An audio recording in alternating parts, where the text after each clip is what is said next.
Bismillahirrahmanirrahim. Alhamdulillahi rabbil alamin.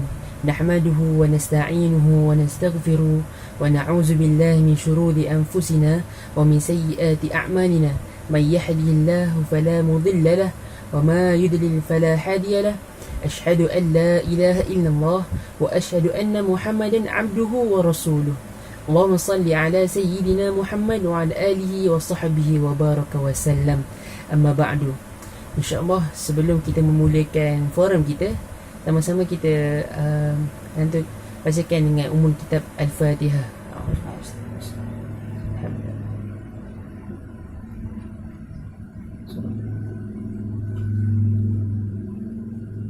Alhamdulillah, bersyukur kehadirat ilahi dengan limpah dan kurnianya, dapatlah kita bersama-sama dalam diberikan kesihatan lahir dan batin untuk kita berkumpul dan duduk sama-sama untuk mendengarkan kutipan penting daripada ilmu itu sendiri. Dan selawat dan salam tidak pernah kita lupakan yang kita kirimkan sentiasa kepada junjungan kita Nabi SAW yang telah menghantar manusia daripada peradaban hidup jahiliah menuju ke peradaban hidup moden yang penuh dengan kemajuan ilmu pengetahuan dan teknologi sebagaimana yang kita rasakan kini dan kita lalui kini. Jadi salam sejahtera juga saya sampaikan kepada semua para penonton dan juga para pendengar yang sebenarnya sudi untuk meluangkan masa sama-sama kita untuk melihat dan dengarkan sedikit sisipan peliti ilmu yang saya bawakan. Ahli-ahli panel yang tidak kurang hebatnya mereka ni, yang mungkin daripada cambahan perbahasan kami dalam forum ini membuka mata minda dan muka semua lembaga budi dan lembaga ilmu kita untuk melihat sejarah dari segi yang berbeza, bukan hanya segi yang membosankan sejarah ni, tidak. Jadi sebelum kita membahaskan dan memberikan tanggungjawab untuk mereka jawab satu persatu persoalan kita akan lontarkan, apa salahnya mungkin kita dapat kenal seorang demi seorang ahli panel kita secara ringkas lah. Panel yang pertama kita ada saudara Rashidi bin Zubair, dan yang kedua daripada Perak beliau dan kita ada saudara Amar Akmal daripada Rawang kalau tak silap. InsyaAllah. Yang panel yang ketiga saudara Adib Haikal. Beliau tak silap orang Selangor tapi tak ingat kat mana. Dan yang terakhir kita ada panel yang keempat saudara Akib Muhaimin dari Kelantan, jauh datang. Jauh dia buka InsyaAllah. Jadi sebenarnya keempat-empat panel tersebut tak asing lagi lah, yang mereka adalah mahasiswa daripada kos sejarah dan tamadun Islam, ataupun dalam bahasa Arab dia Tarikh Muhadarah Islamiyah di Universiti Sultan Zainal Abidin. Sebelum memulakan perbincangan ni, yang mana kita ada dua sesi dan satu sesi terakhir untuk jawab soalan. Yang mana sesi pertama kita akan membincang dan membahaskan bagaimana peranan ulama sendiri di alam Melayu, dan yang kedua kita akan memfokuskan sedikit untuk kita ambil imbalan penting, iaitu ambil kedua husana. Jadi tak adalah kita tahu peranan saja, jadi kita tahu siapa ulama yang membanting tulang untuk meneruskan legasi ulama dalam bidang tersebut. Sebelum kita masuk kepada panel-panel tersebut, jadi izinkan saya mengupas sedikit lah tentang tajuk forum ini. Jadi tajuk forum ini ialah peranan ulama sebagai tonggak utama di alam Kesultanan Melayu dan kekuatan umat pada alam Melayu. Bagaimana ulama adalah perkataan jamak daripada perkataan alim, yang mana kita tahu alim adalah orang yang berilmu dan ulama adalah jamak, maknanya lebih daripada satu lah secara mudah fahamnya. Jadi bila mana sebut ulama, alim dari bidang sesuatu ilmu itu, mereka bukanlah kita panggil istilah tersebut pada ulama geografi, ulama matematik dan sebagainya, tapi istilah ulama ini digunakan untuk dalam bidang takhsus ala pengajian Islam. Perkara yang berkaitan dengan pengajian Islam akan disebut bila mana dia faqih, sebut dengan ulama. Jadi zaman peniti zaman, ulama adalah suatu tokoh ataupun qudwah yang mana menjadi panduan buat masyarakat dan umat pada sepanjang zaman. Jadi ulama bila mana kewafatan Rasulullah SAW, para sahabat telah digelar dengan pada zaman Khulafa Ar-Rasyidin, khalifah, yang mana khalifah bermaksud pengganti, penerus para nabi. Dan Rasulullah juga pernah menyebut dalam hadis bahawa al-ulama warathatul anbiya, ulama itu adalah pewaris para nabi. Dan antara hadis yang ana suka untuk petik lah, iaitu hadis yang diriwayatkan oleh Abu Hafs Umar bin Khattab, dan yang mana Anas bin Malik mengatakan Rasulullah SAW bersabda, "Inna mathalal ulama fil ardi nujum, fil ardi kamathalin nujum, fis sama' yuhtada fi zulumat al-bar, wal bahri fa iza tamasat nujum aw syakka an taftil huda." Yang mana hadis ini menyebut ulama adalah bintang. Mereka ini adalah seperti bintang di langit. Yang mana-mana kita tahu bintang di langit ini adalah petunjuk. Macam sekarang kita dah ada lampu, tapi sebenarnya secara teori tetap perlukan cahaya dari bintang di malam hari dan cahaya daripada bulan. Seperti mana kita pagi perlukan kepada cahaya matahari, walaupun ada lampu sekalipun, tak memadai. Bila mana sebut bintang di langit, dia adalah nisbah kepada malam. Malam kita akan nampak, lihat dengan jelas bintang. Dan bila mana zaman dahulu, bintang adalah salah satu benda paling penting. Ilmu bintang adalah antara ilmu yang paling penting. Bila mana kita faham ilmu bintang adalah seperti ilmu falak, kita faham buruj. Penting kerana apa? Setiap perjalanan mereka berpandukan bintang. Dan bila mana disebut dalam hadis, Nabi menyebut ulama ini umpama bintang. Tanpa bintang, hilangnya cahaya bintang, hilanglah panduan manusia. Ulama sekarang makin kurang. Bila mana Allah tarik ulama di akhir zaman tu seperti kait tasbih, dipotong talinya, berterusan akan jatuh manik-manik tersebut, InsyaAllah. Dan kita akan petik, kita akan titipkan antaranya peranan ulama hanya di alam Melayu saja. Lebih khusus kita nak tumpu kepada alam Melayu. Bagaimana ada ke tak sebenarnya ulama yang berperanan penting dalam bidang-bidang semua alam Melayu, dan bidang-bidang semua di alam Melayu. Jadi nanti saya terus kepada soalan saya kepada penanya pertama, yang seperti mana kita ketahui kesultanan ataupun pemerintahan dari zaman Nabi adalah dipimpin oleh baginda saya sebut tadi, dan diteruskan zaman Khulafa Ar-Rasyidin, iaitu daripada kalangan sahabat yang kita tahu alim-alim mereka. Jadi bagaimanakah pendapat saudara yang ulama berperanan disebut sebagai pewaris para Nabi, dan apakah peranan mereka dalam kesultanan alam Melayu? InsyaAllah dipersilakan. Baik, Bismillahirrahmanirrahim. Assalamualaikum warahmatullahi wabarakatuh.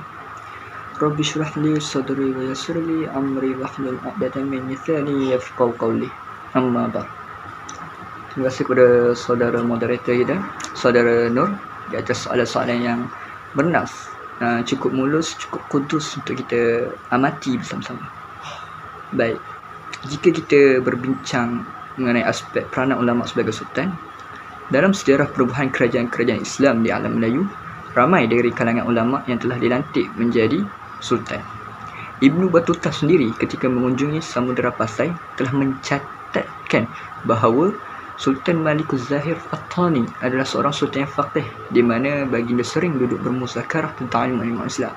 Sebelum itu juga Ibnu Battuta mencatatkan dalam kitabnya Ar-Rihlah, sambungannya, malah baginda memiliki satu pakaian khusus ketika duduk dalam majlis muzakarah masalah fiqh mazhab Syafi'i yang dipanggil oleh Ibnu Battuta sendiri, yang menggelarkannya sebagai pakaian fuqaha itu sendiri.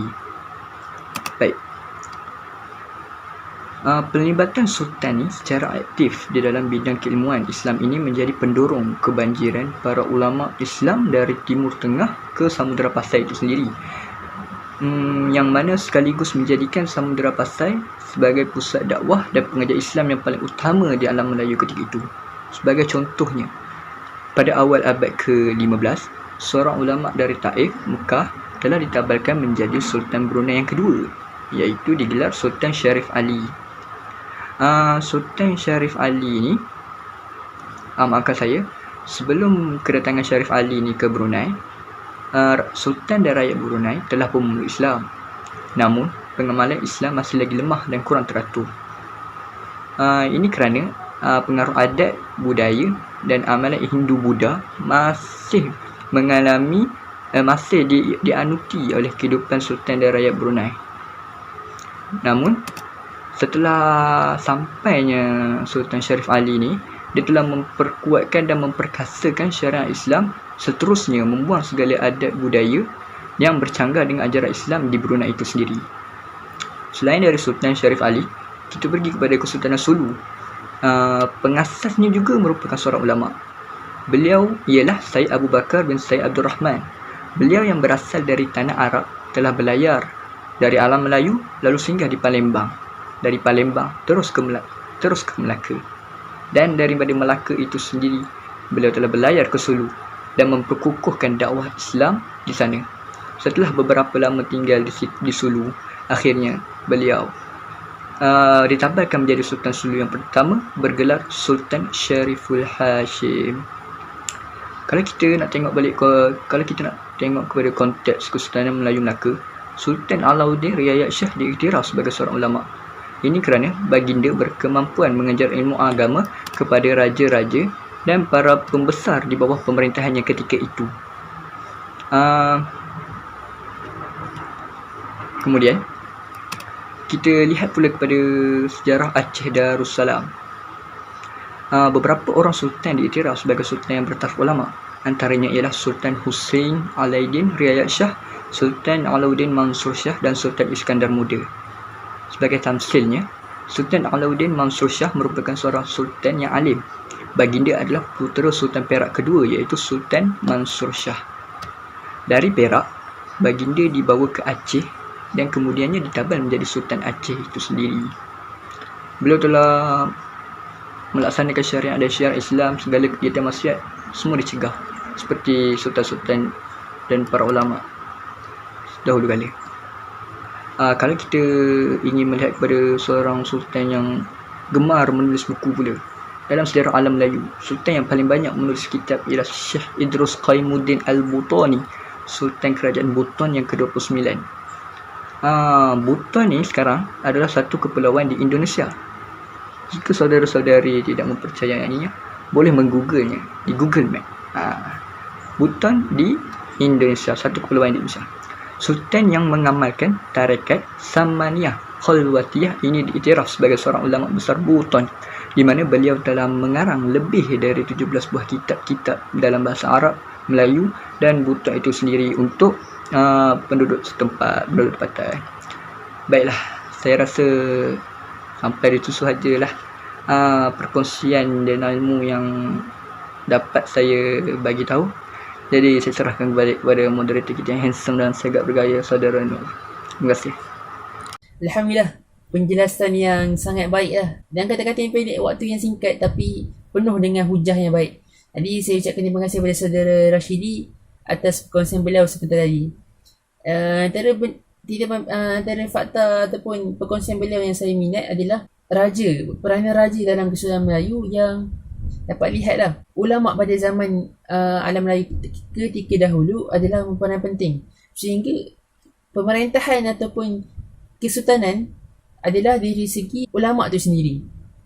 Jadi mereka ialah pemimpin, bukan sahaja menjadi penasihat macam sebagaimana kita ketahui ulama menjadi penasihat, menteri agama, tidak sekadar itu, tapi mereka lah yang menjadi mereka yang memimpin. Seterusnya saya ingin beralih terus kepada panel yang kedua. Pemerintahan dan kesultanan perlukan kemahiran, iaitu kemahiran seni bina. Kita dapat lihat sebagaimana Colosseum di Rom perlunya kemahiran yang tinggi untuk membina tersebut.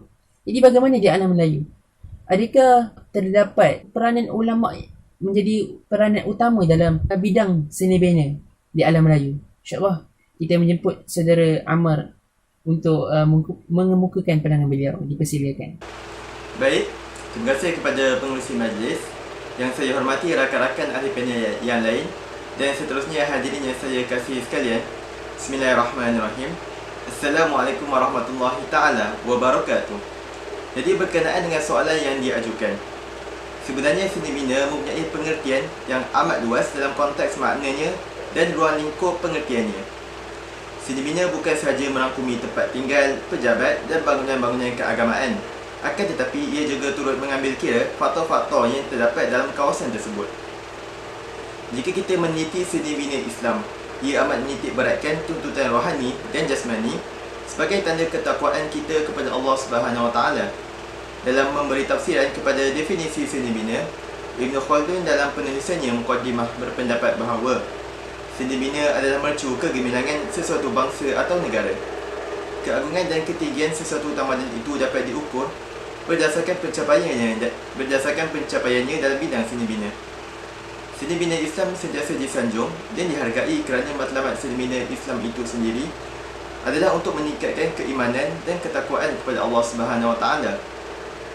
Titik permulaan perkembangan seni bina Islam adalah ketika mana terdirinya Masjid Quba yang dibina oleh Rasulullah SAW dan yang kemudiannya disusuli pula oleh Masjid Nabawi. Seterusnya pada zaman para sahabat pula, seni bina menampakkan kemajuan dalam pembangunan fizikal yang berteraskan keimanan dan ketakwaan serta akhlak yang tinggi kepada Allah Subhanahu Wa Taala. Misalnya masjid pada zaman tersebut telah dihiasi dengan ayat-ayat Al-Quran yang diukir pada dinding-dinding masjid. Seterusnya apabila munculnya kerajaan Umayyah, bangunan-bangunan seperti istana dan masjid didirikan dengan tersegam bagi melambangkan kegemilangan sesebuah empayar. Pada zaman ini telah lahirnya berbagai-bagai jenis bentuk seni bina. Antaranya imarah madaniyah, iaitu bangunan yang berbentuk kota-kota dan gudang-gudang. Yang kedua pula ialah imarah diniyah, iaitu bangunan-bangunan yang berbentuk masjid dan juga tempat-tempat ibadah. Dan yang ketiga ialah imarah harbiyah, iaitu bangunan yang berupa ketenteraan dan benteng-benteng. Seterusnya dalam perbincangan berhubung falsafah seni bina Islam pula. Ianya sedikit rumit untuk dibahaskan. Sebabnya jika seseorang itu ingin mengetahui falsafah seni bina Islam dengan lebih mendalam, perkara pertama ataupun perkara utama yang perlu diketahui ini adalah maksud Islam itu sendiri. Jadi, Islam itu merangkumi cara hidup yang berlandaskan tauhid kepada Allah Subhanahu Wa Taala. Amat penting bagi menghubungkan seni bina dengan kehidupan individu Muslim itu sendiri.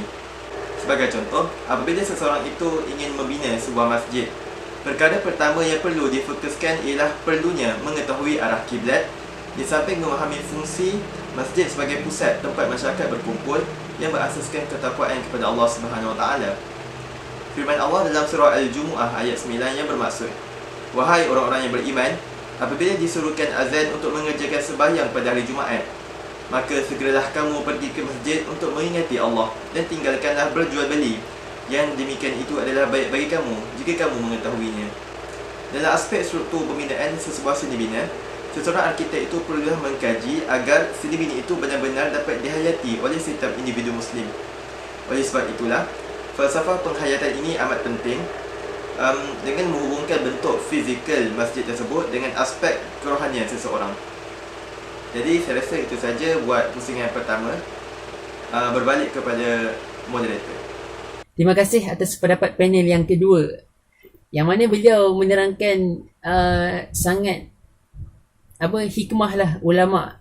Sekarang kita beralih pula kepada panel kita yang ketiga.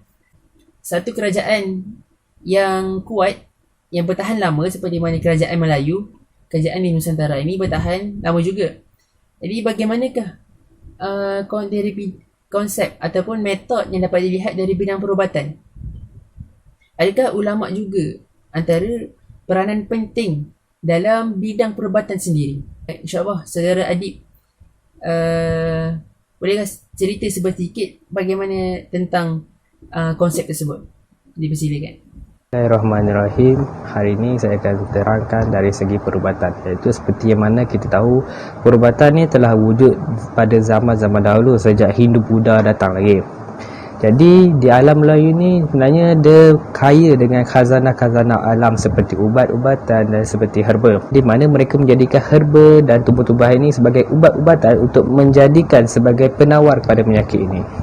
Jadi bila mana Islam itu datang kepada tanah Melayu ini, dia menjadikan dia menggabungkan perubatan Melayu dan perubatan Islam. Jadi ulama-ulama di alam Melayu tidak ketinggalan dari segi membahaskan tentang ilmu-ilmu perubatan.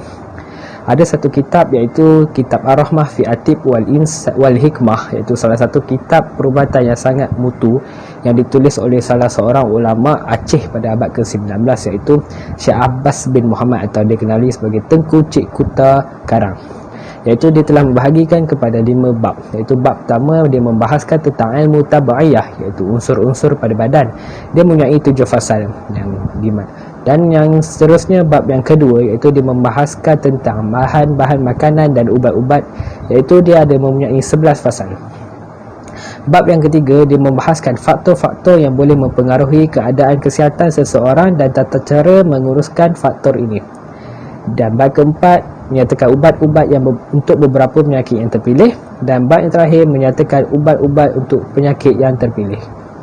Jadi Kitab Ar-Rahmah fi Atib wal Hikmah ini telah diperkenalkan dan telah dirumikan oleh Muhammad Afendi Muhammad Syafi'i. Sekian, terima kasih. Alhamdulillah, penjelasan yang sangat baik daripada ahli panel yang ketiga. Lihat dengan jelas bahawa ulama sangat berperanan dalam pelbagai bidang. Jadi saya teringat satu peribahasa lah yang mana menyebutkan sekali merengkuh dayung, 2-3 pulau terlampau. Maknanya apa? Maknanya mencapai 2 maksud sekaligus walaupun membuat satu kerja.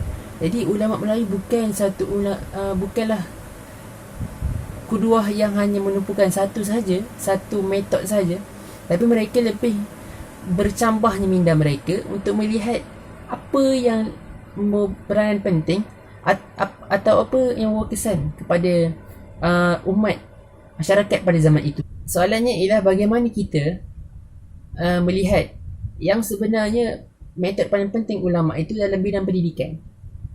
Jadi bagaimanakah konsep ataupun cara ulama Melayu di alam Melayu menyampaikan metod pendidikan pada masyarakat Melayu? InsyaAllah kita persilakan Saudara Akid Muhaimin.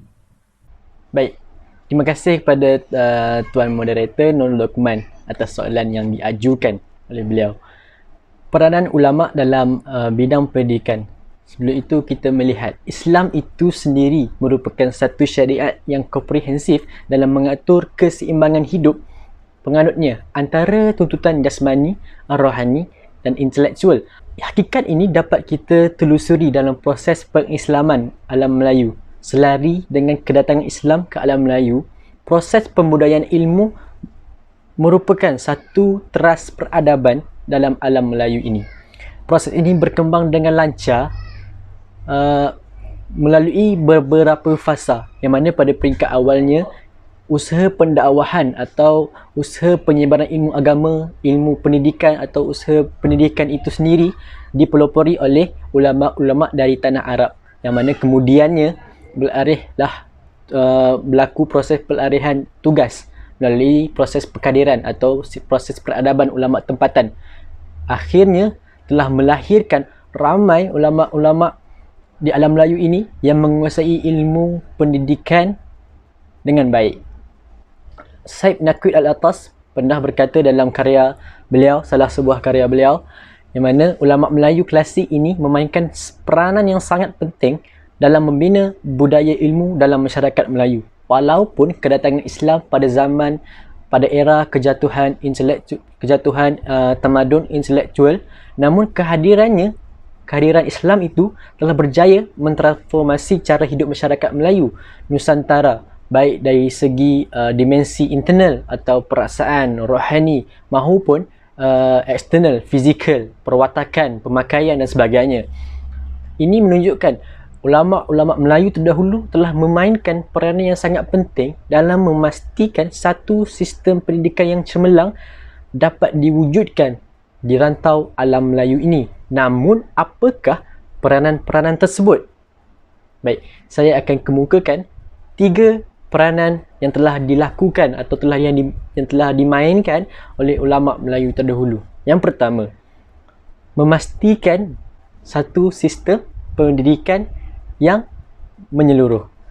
Pada zaman sebelum hadirnya Islam atau zaman datangnya Islam ke rantau alam Melayu ini, rantau Nusantara, rantau alam Melayu berada di bawah fasa Hindu-Buddha, di bawah pengaruh Hindu-Buddha. Ketika itu, pembudayaan ilmu dalam kalangan masyarakat tidak berjalan dengan lancar. Malahan, ilmu pendidikan hanya khusus kepada golongan ilmuwan dan golongan-golongan atasan seperti sultan, pemerintah, bangsawan dan sebagainya. Manakala rakyat pula dihidangkan dengan unsur kesenian dan mitos mata-mata. Yang mana unsur mitos dan kesenian ni yang menghayalkan untuk mengagungkan golongan pemerintah. Namun hadirnya Islam, berlakulah revolusi dalam masyarakat Melayu. Proses pendemokrasian, sistem pendidikan berkembang pesat yang mana tiada lagi monopoli ilmu oleh khalayak istana. Islam hadir dengan membawa satu sistem pendidikan yang mana tidak kiralah sultan, bangsawan, pemerintah, rakyat atau siapa saja berhak untuk menuntut ilmu atau mendapatkan satu sistem pendidikan yang sama rata. Pada ketika itu, setelah hadirnya Islam, dikatakan golongan buta huruf dapat dikurangkan dalam masyarakat Melayu dengan pengenalan tulisan Jawi yang sebelumnya didominasi aksara-aksara India, tulisan-tulisan India, Pallava, Kawi yang terhad kepada golongan Pesanawa, golongan bangsawan atau Panenda di biara atau di istana lah. Seterusnya, peranan ulama yang kedua menubuhkan satu institusi pengajian yang terbaik.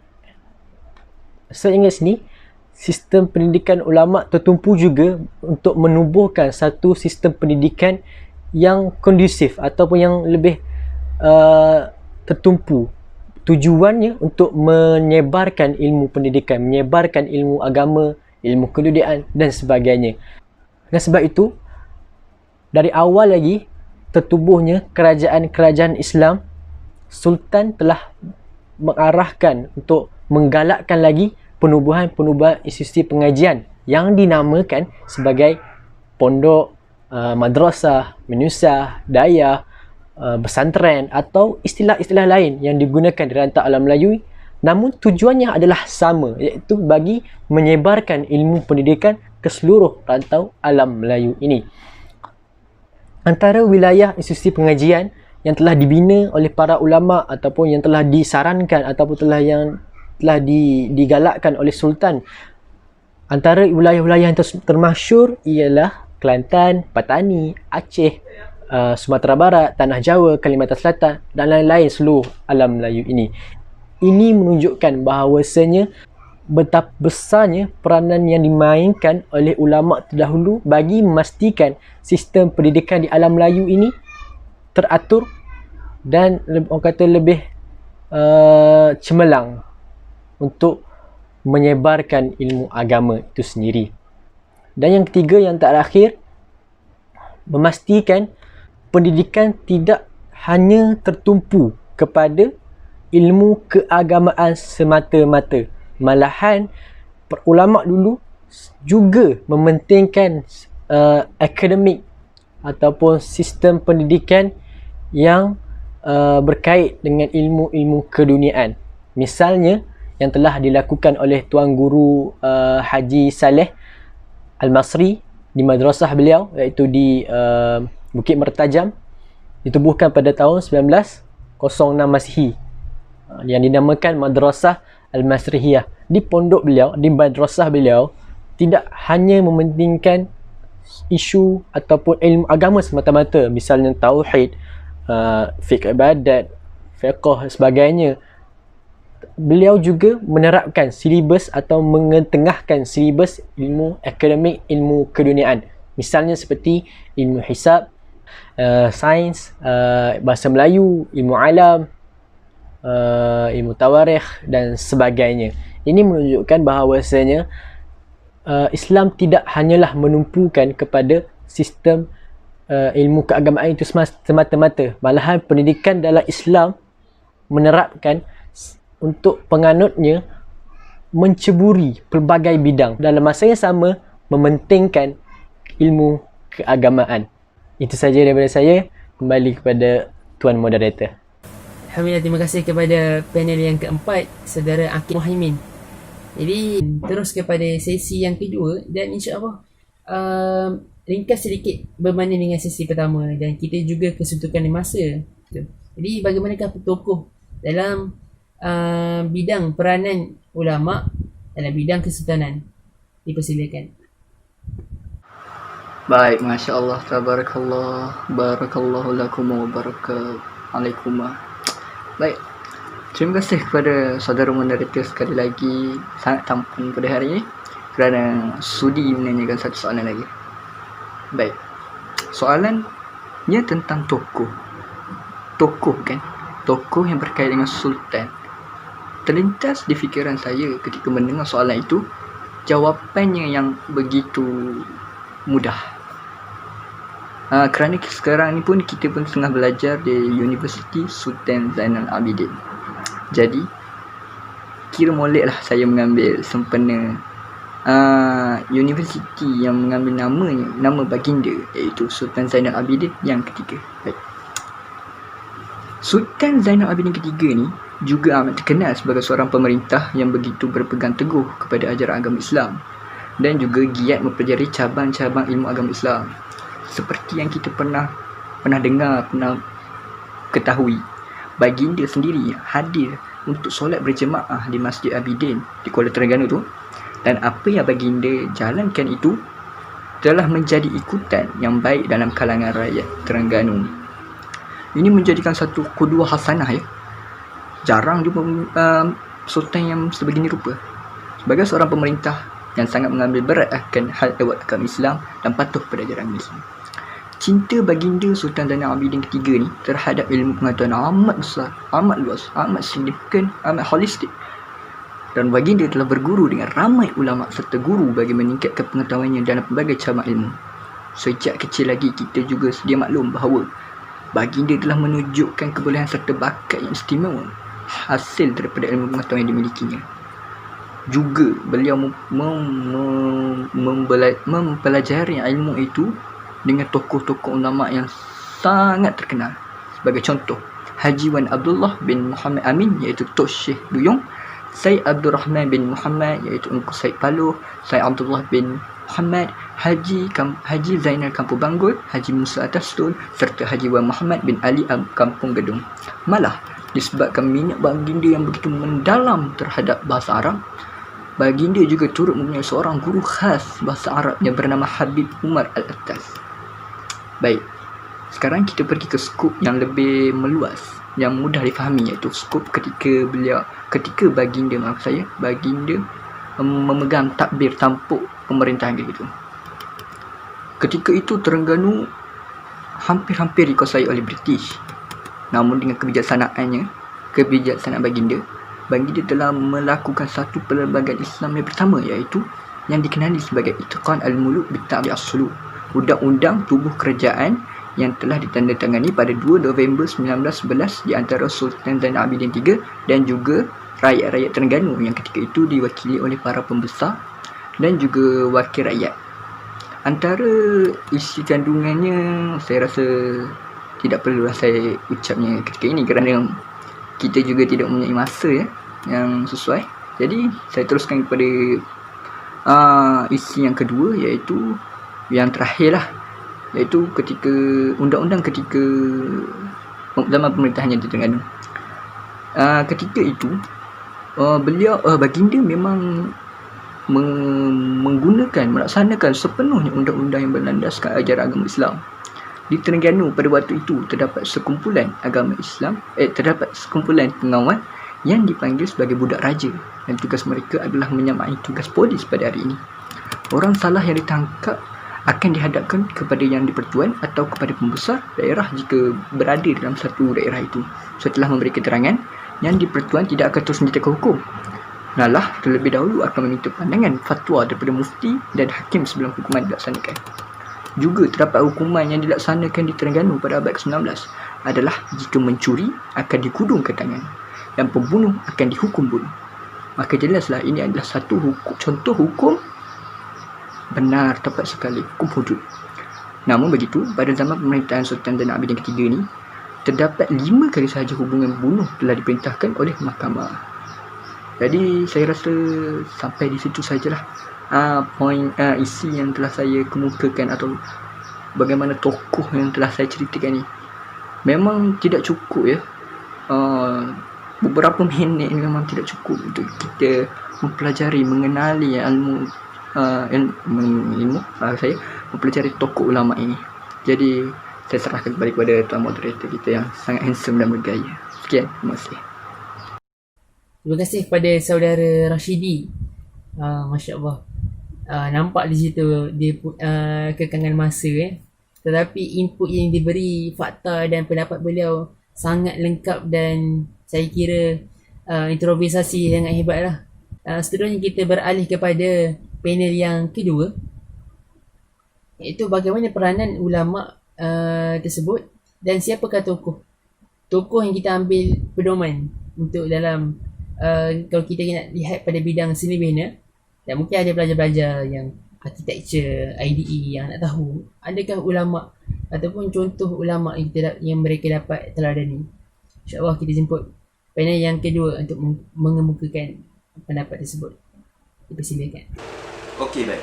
Jadi berkenaan dengan pertanyaan yang diajukan, sebenarnya masjid-masjid tua di alam Melayu ini rata-ratanya memiliki kesenian yang cukup tinggi, yang mana ianya banyak dibina oleh para ulama yang dahulu. Contohnya yang paling jelas ialah masjid-masjid di Jawa, di Banten, di Sumatera Barat dan juga di Aceh. Misalnya, setiap para wali songo ada membina masjid-masjid masing-masing sebagai pusat kegiatan mereka untuk menjalankan kerja-kerja dakwah. Selain itu, antara pembinaan yang hebat juga ialah pembinaan Menara Masjid Kudus oleh Sunan Kudus pada tahun 1549 Masihi. Pembinaan Menara Masjid yang indah itu dibuat dengan unsur-unsur seni bina tempatan yang telah diwarisi sejak sebelum kedatangan Islam lagi. Di samping memiliki ilmu seni binaan, Sunan Kudus juga mahir dengan ilmu pertukangan emas, besi dan juga keris. Jadi seterusnya pembinaan Kubu Kota Kuala Bahang ataupun lebih masyhur dengan nama Kota Kuala Kedah telah dipelopori oleh ulama-ulama yang penting dalam Kesultanan Kedah, iaitu Datuk Maharaja Kadi yang bernama Maulana Hafiz Sab, Mufti Diraja iaitu Syekh Abdul Jalil Al-Mahdani Al-Yamani, dan juga anak saudara Maulana Hafiz Sab itu sendiri yang bernama Maulana Ibrahim Sab. Ulama-ulama ini menjadi arkitek dan perancang utama kepada pembinaan Kota Kuala Kedah yang merupakan benteng ataupun kubu pertahanan yang tertua yang masih ada di Semenanjung Malaysia. Di samping itu, terdapat juga seorang ulama alam Melayu yang menghasilkan manuskrip berkaitan ilmu seni binaan, iaitu Syekh Abdul Wahab bin Haji Abdul Rahman. Selain menulis sebuah kitab yang bertajuk Ilmu Tauhid, Syekh Abdul Wahab bin Haji Abdul Rahman juga menulis sebuah kitab yang berkaitan dengan seni bina ataupun ilmu binaan. Dalam kitab ini terkandung teknik-teknik ataupun cara-cara untuk membuat rumah yang lengkap beserta dengan jenis-jenis dan ukuran yang digunakan. Seterusnya, ulama-ulama alam Melayu juga bijak dalam mencipta teknik untuk menyejukkan udara dalam sesebuah binaan. Misalnya, masjid adalah tempat berkumpulnya orang ramai. Terutamanya, kita ambil contoh ketika solat Jumaat. Nusantara pula seperti yang kita tahu adalah beriklim panas. Oleh sebab itu, sesuatu ruangan itu akan menjadi panas bukan sahaja disebabkan iklim yang panas, tetapi juga disebabkan haba daripada badan jemaah itu sendiri. Jadi keadaan ini boleh menyebabkan ketidakselesaan dan kadang-kadang boleh menyebabkan seseorang itu pitam ataupun pengsan. Namun dengan kepintaran ahli seni bina alam Melayu pada ketika itu, masalah ini dapat diatasi dengan baik. Jika kita sama-sama perhatikan masjid-masjid tua di Nusantara, kebiasaannya berdinding rendah tetapi berbumbung tinggi. Bumbungnya pula dibina dengan bentuk piramid. Jadi seni bina seperti ini bukan sengaja dilakukan tetapi ada sebab-sebabnya.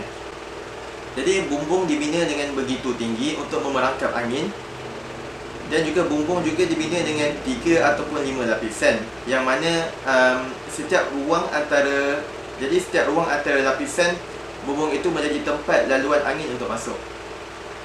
Jika bentuk piramid ataupun segitiga itu pula pada bahagian dinding, pada bahagian ceiling boleh menyebabkan tekanan udara dari atas untuk bergerak ke bawah. Jadi itu saja untuk pusingan kedua ini. Berbalik kepada moderator. Terima kasih kepada panel yang kedua. InsyaAllah kita terus kepada panel yang ketiga, iaitu peranan ulama'.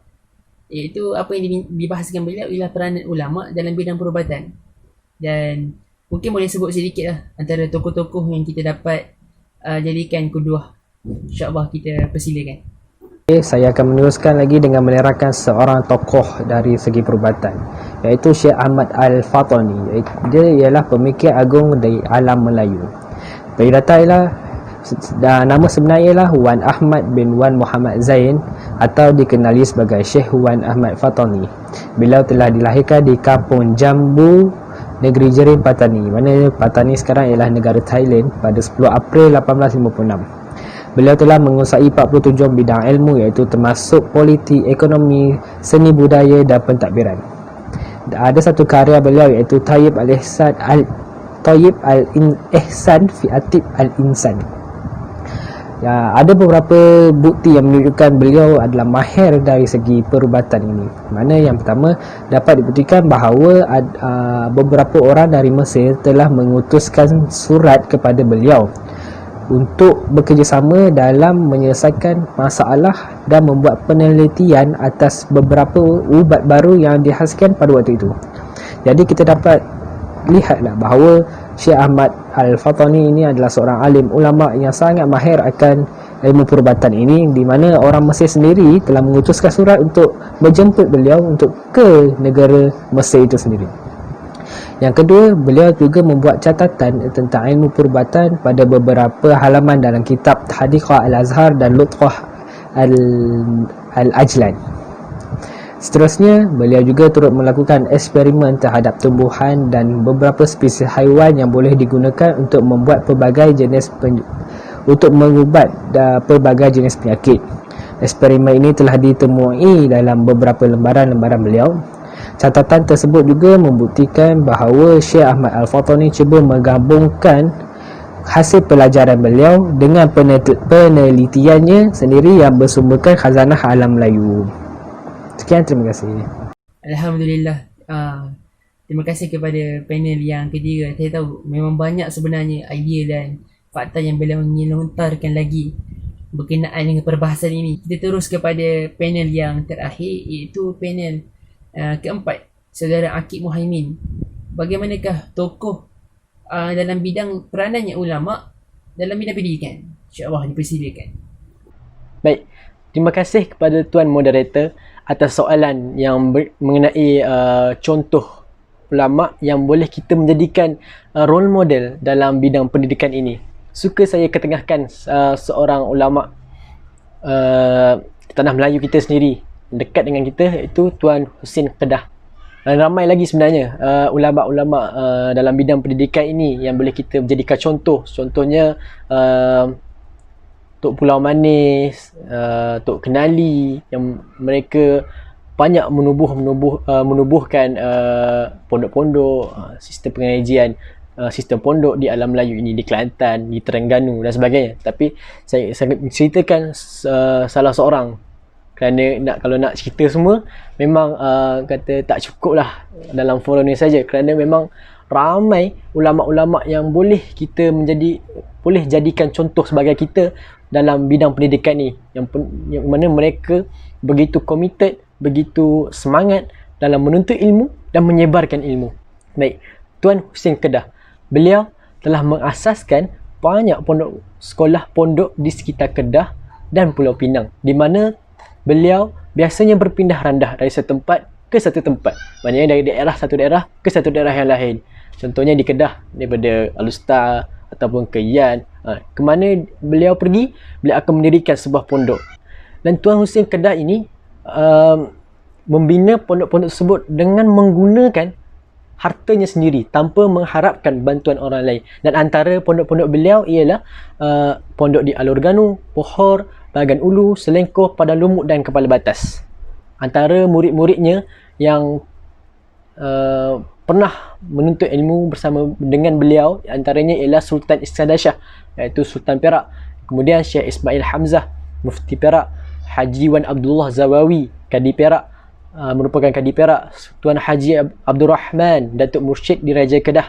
dan Tuan Haji Ghazali, Mudir Madrasah Irsyadiyah Bagan Datuh Perak. Dan mereka ini merupakan antara pelajar yang telah belajar bersama dengan Tuan Guru Haji Saleh. Baik, itu saja daripada saya. Wallahu alam. Assalamualaikum. Alhamdulillah, penjelasan yang sangat ringkas tapi jelas. Kita dapat lihat intipati-intipati yang disampaikan. Jadi saya bila mana panel keempat menyebut para ulama tersebut, saya teringat antara salah satu kata-kata Syekh Ahmad Al-Fatani rahimahullah ta'ala wa nafa'ani fid dharain, dalam menyatakan atas kepentingan ilmu sejarah ataupun ilmu tersebutlah. Jadi saya nukilkan daripada kitab, memang nakal daripada kitab Miftahul Malayu. InsyaAllah boleh rujuk sama-sama lah kalau ada yang tersilap. Jadi apa kata beliau? Laisa bil insan wala akil min la ya'tarih fi sadrih. Jadi tiada manusia ataupun manusia itu tiada mempunyai akal. Jadi manusia itu tiada mempunyai akal. Bila mana mereka tak ingat ataupun tak inginkan dengan ilmu, yakni difokuskan pada ilmu sejarah dalam dadanya. Jadi umat manusia, kehidupan insan itu akan hilang akal mereka bila mana sebenarnya dia tak tahu pun apa sejarah dia. Jadi amat penting sebenarnya fokus dalam bidang sejarah ini, kita tahu sedikit bagaimana sejarah hidup kita, sejarah datang persyariatan, terutama sekali dalam kita beribadah. Jadi sebenarnya kita pun dah sampai ke penghujung majlis. Jadi saya ucapkan seribuan terima kasih saya buat keempat-empat panel yang sudi hadir dalam kita punya forum secara atas talian ni dan sudi untuk menyuarakan pendapat masing-masing pada hari ini. Jadi mungkin setakat itu sahaja.